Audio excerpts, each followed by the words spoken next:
So I'm standing up above the stone house. There's the big garage down there and the stone house behind the trees there. And I just come up, and here, it's basically right here, is where they made the line.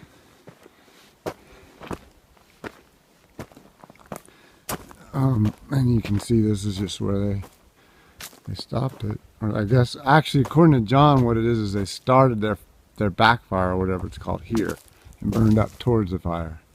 So this is where they said that they decided they were going to control it. And they did.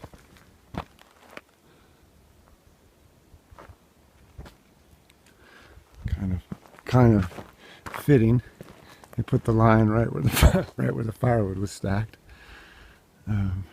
Something to see. So it's interesting. I mean, some of these trees look like they, these ones probably, that guy's probably not going to recover. Some of them aren't, but it looks like plenty of them are going to be fine. So it's just all cleared out, just like it's supposed to be. Doesn't need to happen again for another, whatever, 50 years, I guess. You see the environment's like, I don't know, it wouldn't be right to say it's like the moon, but it's kind of a trip. It's all open, and like those of you who've like tried to bushwhack up here can appreciate, like, now suddenly you can just walk right through. It's like walking in a park. It's all open. It's not really that disturbing. It's just like totally interesting. Actually, it's going to be fascinating to watch this come back. On the way up here, I noticed this thing. It's one of these things that your subconscious kind of notices, but doesn't totally get to your conscious, which was like, I saw like 3 raccoons, roadkill, a dog, unfortunately, a skunk, a lot of, like, way more creatures, roadkill, than I'm used to seeing on the ride up here. Then when I got here, when I was crossing the river to get over here, there was the osprey was sitting right down on the bank of the river, like right next to the river. I've never seen a bird of prey like that. And he was obviously not well. I went up to him. I could have walked right up to him, but I didn't want to freak him out too much, but I took a photo. But anyways, now I'm finally putting it together.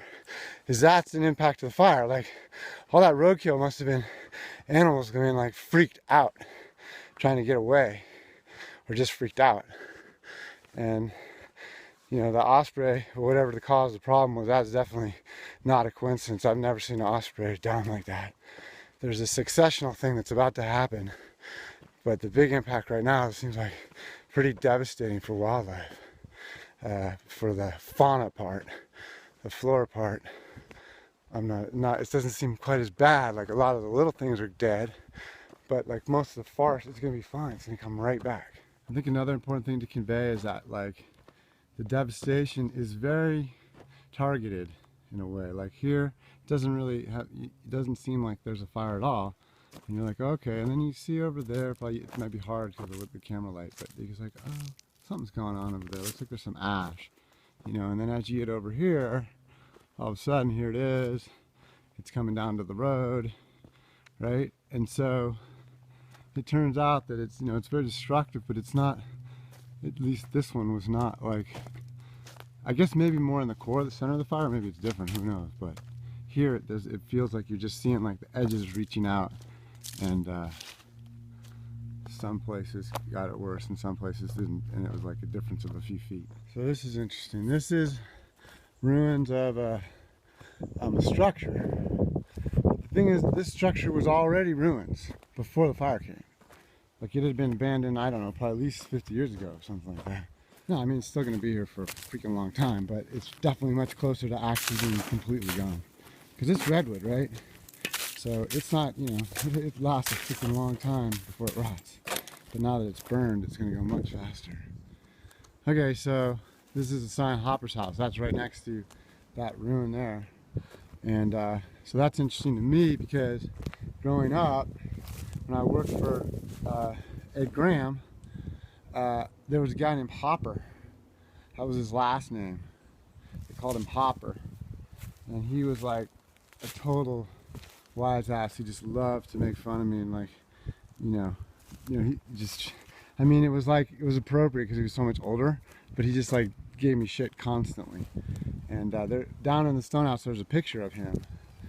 So I wonder if this was like, I could totally see he was the kind of guy where like, he would come up and like, if he would come up with the Grams, and then he would like build his own little private thing up the hill away from him. Like he was definitely that kind of a guy. And believe it or not, I don't mean that in a bad way. An artifact that has nothing to do with the fire, but it's kind of good for establishing context. This thing's, been here forever. It's been a target range. It's basically been the like Graham family sanctioned shooting range right here. That's what that is. And somehow to me that like conveys a lot of things about like what I don't totally like, how my childhood experience of like getting to be a part of this culture was really interesting to me because it was very different than my family, and I never totally understood it. Like I knew about this place, but I never actually came up here. And I got invited, but it just like never happened. And now sort of it's a good metaphor for like the way it was. Just very dramatically, they were a totally different culture than I was used to, and that for me that was a really fascinating experience because it was like, I worked for the guy. His shop was like half a mile from my house, but we came from different worlds. But we were great friends. Another thought is like looking at this tableau here, where you've got the stump of the old growth, and then you've got the secondary growth around it, coming up around it. And then obviously you've got the fire, and here like that one's smoldering still, and it's so clear that like the fire damage, although severe, is in such a different way than the human damage. Like that so radically altered it. It's like it's going to take forever to get back to like where that's what's going on up here.